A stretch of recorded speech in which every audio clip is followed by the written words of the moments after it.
Bonjour Valérie Fayard, Bonjour. vous êtes directrice adjointe d'Emmaüs France et votre association, après bientôt 2 mois d'inactivité imposée par le confinement, fait appel aux dons pour la première fois de son histoire. Alors, Emmaüs France est-elle menacée d'existence? Oui, effectivement, nous sommes en danger et c'est pour ça que pour la première fois, nous faisons un appel à la générosité du public, ce qu'on n'a jamais fait dans le mouvement. Il faut savoir que le mouvement Emmaüs, il est fondé sur un modèle d'autonomie des structures et des personnes. On remet les gens debout au travers de l'activité et du travail, les activités de récup de produits d'occasion que les gens nous donnent. Cette activité, ça permet donc de donner du boulot à des gens qui étaient dans la grande précarité et qui vont travailler dans les communautés comme compagnons ou dans les structures d'insertion comme salariés en insertion. Et cette activité, elle génère donc du chiffre d'affaires qui permet de payer les charges de la structure, de payer les gens et de payer l'accueil, l'hébergement, l'accompagnement.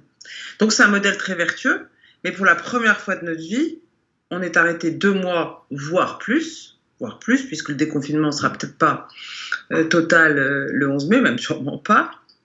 Et donc, on n'a plus de chiffre d'affaires.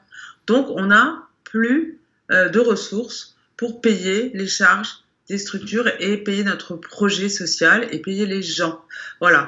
Et donc, nous, on n'est pas des structures capitalistes où on a 6 mois de trésorerie devant nous et un petit matelas. Hein. Tout ce qu'on gagne, on le réinvestit dans la solidarité, dans le projet social. On est donc très, au jour le jour. C'est normal d'ailleurs, c'est notre vocation.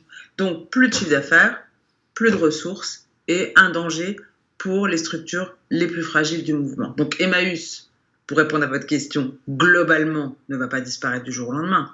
Mais ce qui peut disparaître, c'est un certain nombre de structures Emmaüs qui accueillent des personnes en grande précarité et qui vont se retrouver en cessation de paiement et obligées peut-être de fermer et de remettre les gens dans la précarité.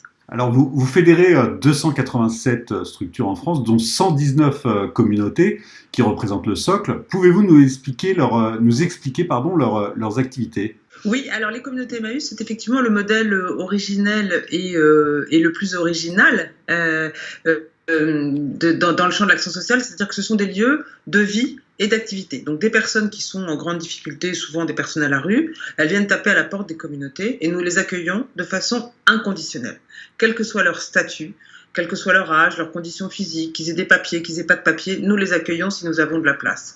Et ils vont vivre dans ce collectif solidaire et ils vont travailler. Et l'activité, c'est ce que les Français connaissent, c'est les camions d'Emmaüs qui viennent chercher des meubles, des bibelots, des fringues, et qui les trient, les réparent et les revendent dans les bric-à-brac. Donc les communautés sont des modèles d'accueil structurés autour de l'activité économique et qui sont des modèles d'accueil inconditionnels.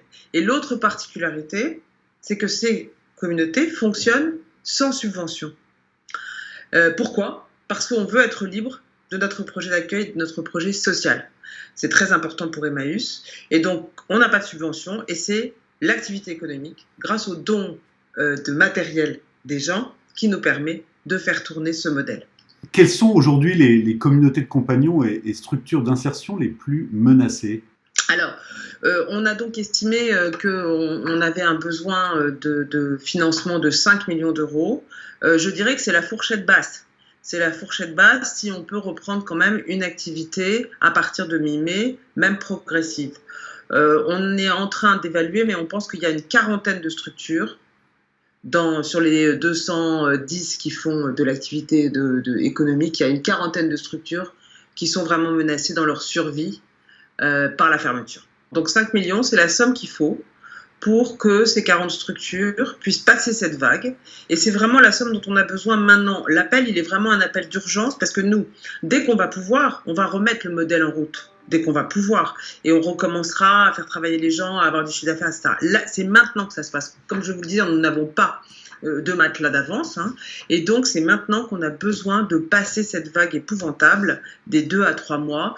Et donc, c'est pour ça qu'on a fait appel à la générosité des Français d'une façon un petit peu dramatique, parce que la situation, elle est vraiment inédite et elle est vraiment dramatique. Si on veut éviter qu'il y ait des structures Emmaüs qui ferment et qui remettent des gens à la rue, il faut qu'on ait des Français.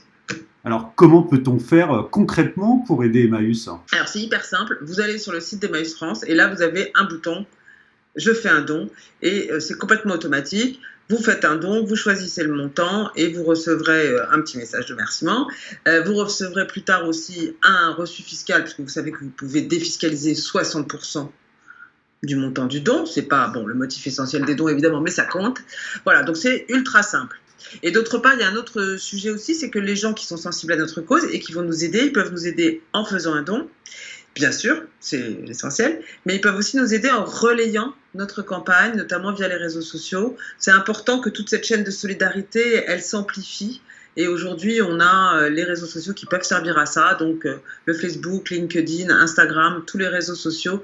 Allez-y si vous soutenez, si vous pensez qu'il faut que ce modèle original d'Emmaüs survive et qu'on puisse continuer à accueillir des gens, faites ça et relayez. Un dernier point, c'est que non seulement il faut qu'on passe la vague, mais on sait que cette crise, elle va durer.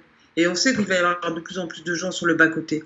Donc les Français ont besoin de nous. Nous avons besoin de continuer à faire notre travail d'accueil des plus précaires et des personnes les plus en difficulté, parce qu'il y en aura de plus en plus, malheureusement.